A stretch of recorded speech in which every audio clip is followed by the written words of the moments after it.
Welcome back to Chatterbox with Queen Dina. Again, I'm your host, Queen Dina, and I'm here with DJ and Leon. Say hello to everybody, y'all. What's up, gang? Hello, world. Hello. So it's a new week. This is a pre-recorded show, so I can't tell you what's happening in my week when this airs. But right now, things are going great. I'm feeling good. I'm so happy to have my guest here today. So we're just going to go down the line. For those of you that can't see, we have three wonderful guests here today. So just introduce yourself, talk a little bit about why you're here, what you're going to talk to us about today, like your business ventures, etc., and then pass it on. All right. Hello, everyone. My name is Daquan Green. I am from Cherry Hill, New Jersey. I have an athletic wear company. My products are for comfort, exercise, fitness, whatever you like, athletic leisure. And today I'll talk about my business, how it came about, the origin, and I guess other fun topics. You gave us like three synonyms. You said how it came about, the origin, how it started. I got caught up. All right, Camille. And I'm Camille Young, and I'm one of the editors for a brand called Textured Heir, and that is heir like heir to a throne, so Heir. And our goal is to cultivate an online community of Black women. Our tagline is the metamorphosis of Black women. We believe that our growth is just as sacred and just as valid as those of white women or just other people whose stories get told who have more space online. That's valid. Don't let He started it.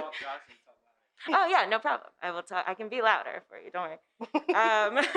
And right now we have a website, and we also are on Twitter, Instagram, and we have two podcasts. One that is currently running called "Does It Hold Up," and then one that will be airing in November that is about women in hip hop.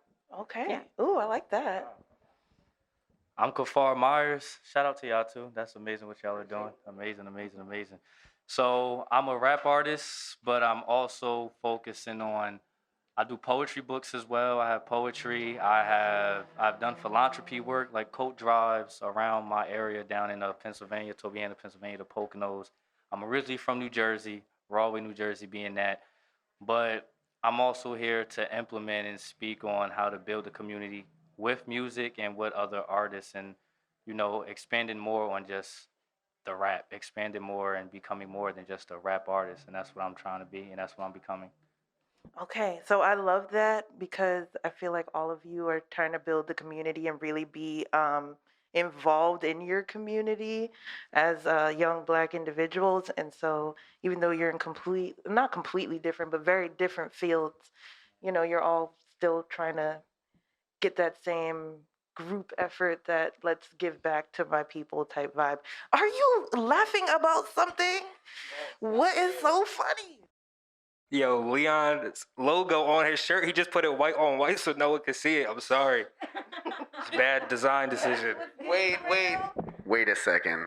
I just want to say, me and DJ can't sit next to each other anymore after this episode. Period. No, that's valid. You're gonna have to separate. Like, I don't know what's going on. You're over here cackling away at this man white on white shirt. That doesn't make any sense. Okay, so back to y'all, our guests. um, so Kafar, you were talking about how you want to build a community and you sell poetry books. And don't you have your own brand? It's called Self Privilege, correct? Yep, Oh right yeah, here. there we go on that. Yep. Self-privilege. So that really means finding purpose within self. So people who hear privilege, you think of something that's given to you. You don't think of it as an independent thing. You think of something more as though the world or someone gave you the opportunity. But I do believe it's a privilege to be true to who you are. That's considered privilege because not everybody is true to themselves. So self-privilege, I think, resonates with everyone, if not anyone. Okay, I like that a lot. And then I'm gonna go down the line, and then we're gonna get into like a little group chat, little powwow. So Camille, you spoke about the metamorphosis is like your what is how do I Yeah, word so it? I'll jump in. Yeah. Our tagline is the metamorphosis Tagline, of Black that's the women. word. So all of the articles on the site are written by Black women about a number of different things. One of my favorites on our site right now is written by a woman named Liz, Mhm. and she writes about how playing basketball her whole life actually is what connected her to her femininity, Mhm. and being around all those other Black women on her team really helped her come into her own. And it's just something not a lot of people would think about. Mhm. So our whole thing is just getting Black women together from all different walks of life so that we can see like, oh, I'm going through that too, or I don't know what that is. I want to try that. Like, it's just cool that we can all be together, and that's kind of what we're doing. So we love partnering with other people, having other people take over our Instagram to speak on things that like the three main editors may not know about. Mhm. It's all about kind of creating that community so that Black women are talking together and working together. I love that because it kind of bounces off what he was saying about self privilege and being true to yourself and how, Exactly. it is a privilege to be true to yourself. And I feel like your site and what you're trying to do is really about helping Black women get to that point of like developing that privilege of like, I love who I am, and Exactly. my journey is unique to everyone, but it's also similar to my group of women, my Black women, my sisters. Yeah, so we type. just don't have a lot of that. Like coming of age stories, it's like white women are centered. There's a lot of stories about like men kind of growing up and coming into their own, but Black women are often denied from a really young age just the ability to grow, to be seen as young girls and to come into something. It's kind of like you're a little girl and then all of a sudden the world sees you as a woman. So we kind of want to bridge that gap and talk about things that are just all the messy, kind of crazy things that can happen during that growth. I love that. Yeah. Do y'all have any questions for either guest so far? Not yet. DJ, you got anything? Yeah, I always have a question. I think that's super important what you guys are doing just for awareness purposes as well too, because I feel like there's a lot of trauma and things that just like stem from people that they're not even aware of. So I don't know, stuff like that's important. Definitely. The conversations we've been able to have, just doing the podcast every week with Right. 2 other women, just getting that chance to talk, it's been so healing, especially during all of this. So, Right. thank you. Shout out to y'all. I also want to talk on Juni Global, which is Daquan's business. So this is a new launch, kind of. You said you've been around for about a year. Yeah, correct. Yeah. About a year. So how is that going? Because you gave me a little backstory about how you came about, like the name and the logo, but like what sparked the idea in total? Like what made you say I'm gonna do athletic wear? So, similar to Camille's story about the woman, I played sports growing up since I was probably 4 years old. So I have plenty of stories that I could tell about the friends I made, the accomplishments in my life, just about the unity, how it's bettered me as a person. So I definitely wanted to do something that athletes, and not just athletes, but athletes could really connect to, being an athlete myself. Also, my favorite go-to type of clothing is athletic wear. I wear hoodies, sweatpants. I'm all about comfort, so it was easy for me. Exhibit A. Yeah, I actually still own the first pair of sneakers I've ever purchased myself. So that was definitely the main key there. And similar to both of their taglines and different things, mine's is "Be fearless, be yourself." So I definitely believe in individuality and how sports can bring that out of you. And I wanted to do that also with my athletic wear. So I try to be pretty trendy. As you said, it's newer. So I'm gonna try to keep it modern, but my designs and different things are definitely going to be pretty trendy. Okay, I like that. I like the trendsetter. Um, so I have a general question for both of you. For all of you, since you're all like business owners and brand developers and everything, how have you had to adapt in this climate of like COVID and like switch up your promo plan, your marketing, and like getting people involved with your business? So for me, I will honestly say it's been great because my shop, juniglobalshop.com, is 100% online. So for me, people are on the internet probably 400% more than they were. I can post something almost any time of the day and someone will like it, purchase it. So majority of my market is from online business. So it's been very great. Kind of saying the same thing, and it wasn't super difficult for us to pivot. The 3 main editors, I'm based in Philly. Lyndon, she's a Black woman who does all of our coding.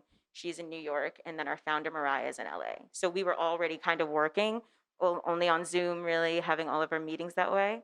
I will say that it's kind of been a bit of a gift. We had time. We all just had the time to devote to this, and people are sitting at home scrolling on their social media, so they got to see us, and we were really able to gain the bulk of our community during this time.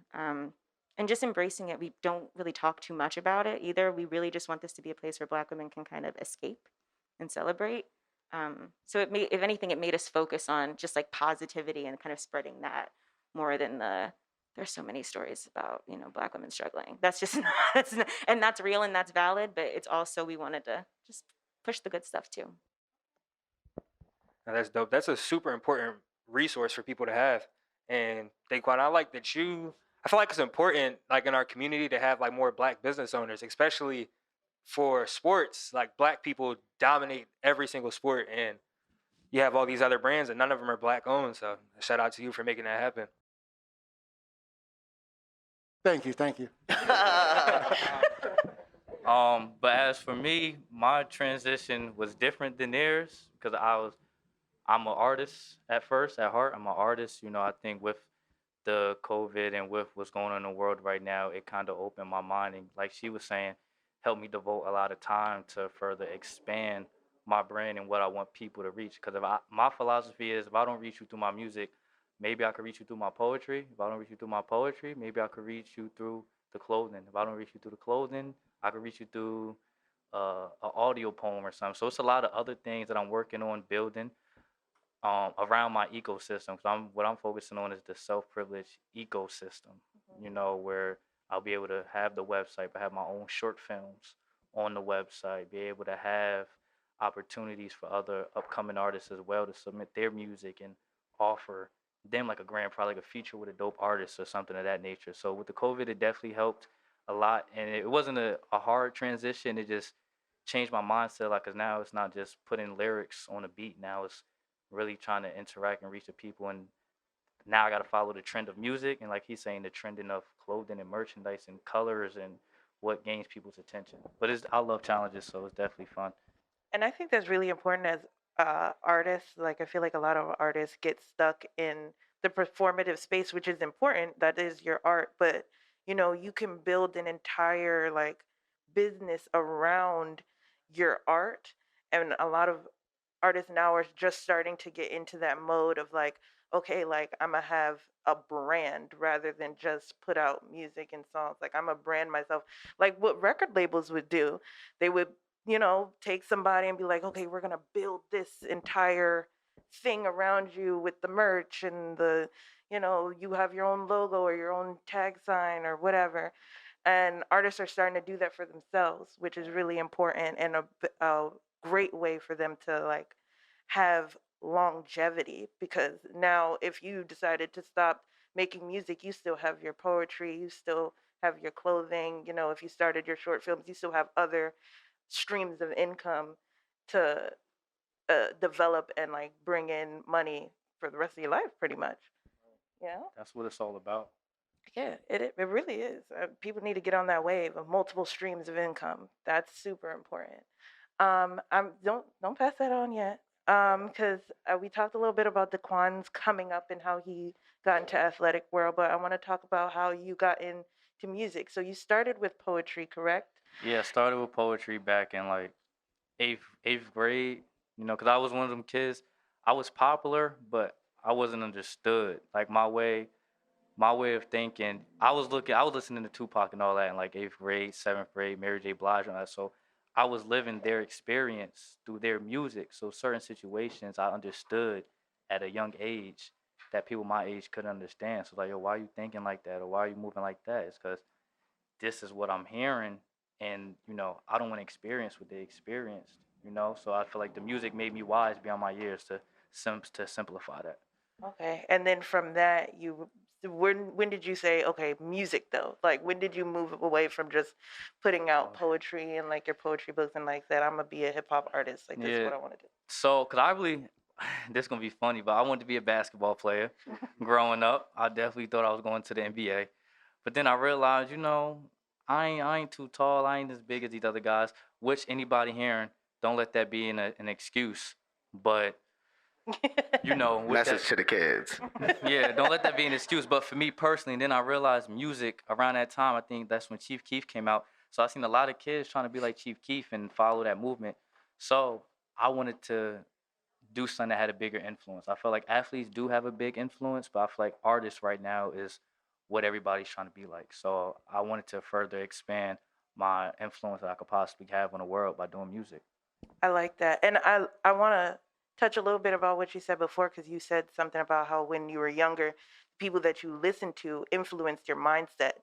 And that is so important because a lot of people put out music and they're just like, oh, well, it's not about the kids. Like, they can listen to it. It's whatever. Like, it's just a song. Like, it don't mean nothing. But it's just like, no, kids are listening to it and resonating with it and like taking it home with them. So it is important what you're putting out into the world. You just can't put anything and say anything because it does shape people's mindsets. And so I think that's, I just liked what you said about Tupac and Mary J, because those, those are the, those are fun.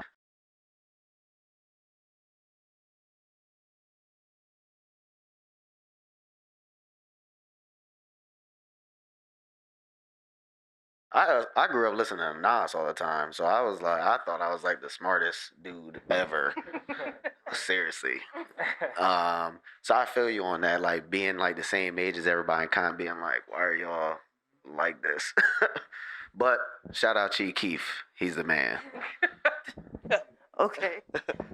It's funny you say that. I also listen to a lot of Nas and Lil Wayne, heavy. But I was driving my little cousins the other day, and my cousin's in second grade. Look back, she's singing WAP. I'm like, yo, like these kids really do listen to everything, and they really pay attention. So I'm happy that y'all conscious of that. Yeah, I think with music right now as well, it's more so with the melody. You know, it's more so with the melody and with the image right now. Back then, I think music was more based off just lyrics, individual lyricism. Now it's more of the not the gimmicks, more of the branding behind the artist, more of the branding behind the song and the visuals. You know, because back then, I think it was more easier to have an influence on kids because they wasn't looking for, Nas was wearing boots and he was look cool, it looked fly, but it wasn't super thuggish, ruggish. Everybody back then was more individual as an artist, from like Busta Rhymes, from Ludacris. They wasn't there. No one sounded like no one. No one was the same. They tried their best to stick out. So I think the music world there's definitely people that stick out on their own, but in terms of the mainstream right now, there's a lot of artists trying to sound like other artists, or just trying to keep afloat by doing what's in right now. But back then, it wasn't like that. That is so real. Like listening to like those radio stations now, everybody sounds the same. Like the Baby Rexa and the four other girls that sound exactly the same, and like they all sound the same. They all look the same, and all their names end in doll. Yeah, all their names have like weird symbols in them and everything, and it's kind of annoying. Like I don't listen to pop music at all because like all of it is just the same exact thing. Like if I hear that that kind of like I'm what is that yodel like whisper singing anymore, I'm gonna jump off a bridge. Like, I do want to say I like where you're headed with your music, because I do feel like people are starting to drift away from the trap thing.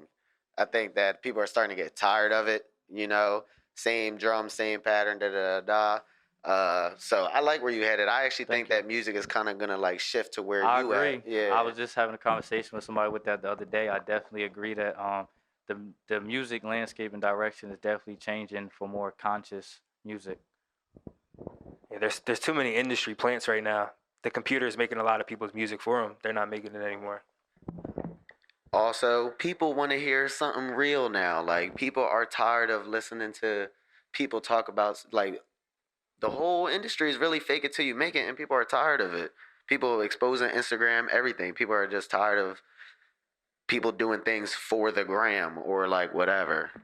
all right, break time. We're going to talk to Camille when we get back because we want to hear her come up story as well. All right.